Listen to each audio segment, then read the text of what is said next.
So my own radar start picking up items going 3,000–4,000 miles an hour in this area. But I do remember speeds in excess of 4,000 to 5,000 miles an hour.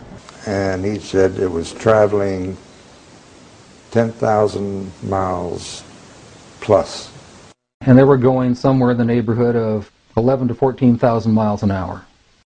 They covered the distance from Columbus to Detroit in something like equivalent of about 20,000 miles an hour. And I heard a couple women there in the Air Force talking about aircraft flying in and out of the atmosphere at Mach 10 plus.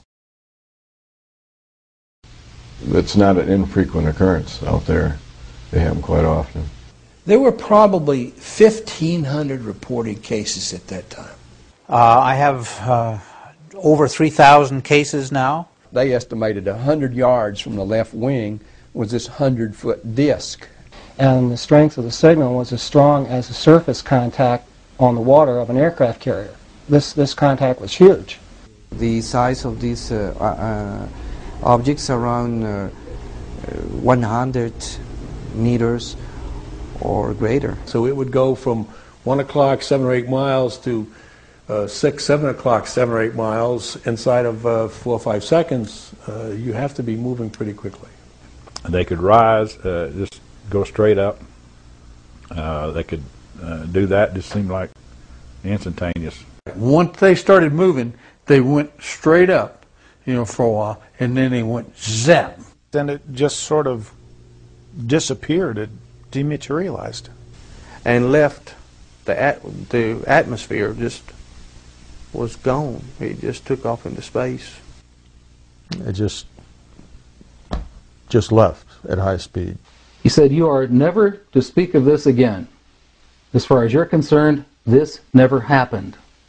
And you never saw this, and I don't exist, and this situation never happened. I didn't want to look at it any longer than that because I felt that my life was in jeopardy.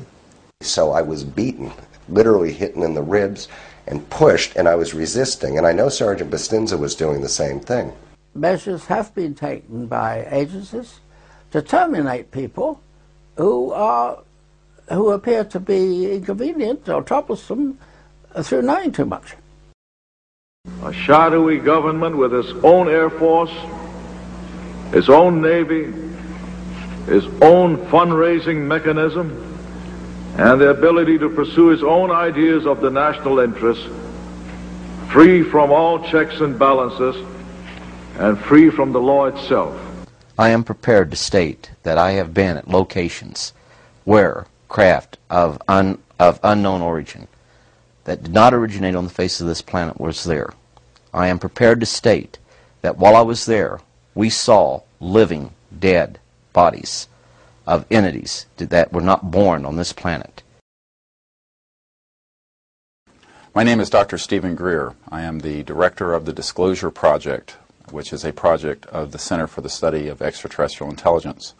This is a project which we have been working on since 1992, and during this time we have identified over 400 military, intelligence, and corporate witnesses to special access projects within the United States and elsewhere that deal with what the public has called UFOs, extraterrestrial intelligence, and advanced energy and propulsion systems. The purpose of this executive briefing is to put together some of this witness testimony. I want to emphasize that out of the over 400 witnesses whom we have identified, that we have interviewed to date on camera approximately 100. Of those, 120 hours of videotape have been created of testimony from these witnesses. This executive summary can only contain a very small tip of the iceberg, less than 1/2% of the possible testimony which we have. But it will give you an idea of the extent of the knowledge of these men and women who have come forward heroically to tell the world, to tell our elected representatives and our scientists the truth about a subject which has been the subject of much ridicule, fantasy, and speculation for over 50 years. The technologies which are in compartmented secret programs that have been derived from studying extraterrestrial technologies as well as human innovations, which deal directly with energy generation and propulsion systems, are technologies which would enable the entire planet to begin to work in an integrated function and in a way that does not lead to greater and greater spiraling gaps between the rich and the poor. Beyond this, there is something of even greater concern. One of the witnesses whom you will hear from is a person who worked directly with Wernher von Braun, the very famous rocket scientist and space explorer, who warned on his deathbed that there were people planning to put weapons in space or to have space-effective weapon systems, which would be used in a hoax scenario from a threat, a hoax threat, that would be of extraterrestrial origin. There is no evidence that we are under any threat from any civilization from outside our solar system or within our solar system. However, there is a lot of evidence from this testimony that there are people who are deliberately trying to weaponize space under the guise of many situations which are really hoaxed scenarios.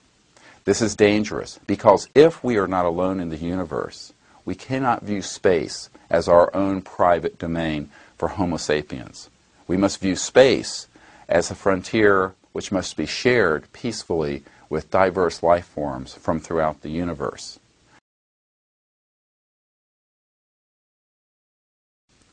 I should emphasize that this human testimony is key, and in a sense is more important than any physical evidence because it is multiple, it is corroborating, and it can not be tossed out in a cavalier fashion.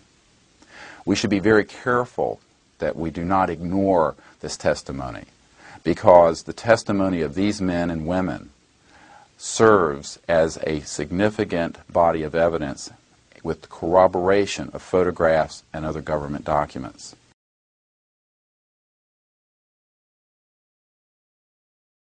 Basically because of my counterintelligence training and police work in an outfit called Office of Special Investigations.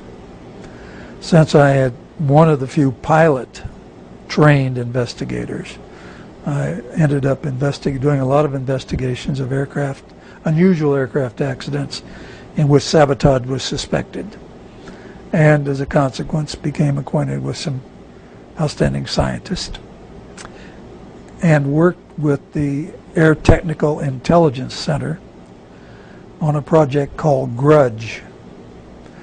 At that time, Office of Special Investigations was a worldwide investigative unit in the Air Force and were given the responsibility of investigating what became known as unidentified flying objects. And my job was to hand carry these reports over to the technical center and coordinate them with the project officer, answer any questions from an investigative viewpoint that I could assist on. Some of the objects reported were tracked on radar. We had objects with four-way confirmation: ground visual, ground radar, airborne visual, airborne radar. And so far as I'm concerned, you don't get no better than that.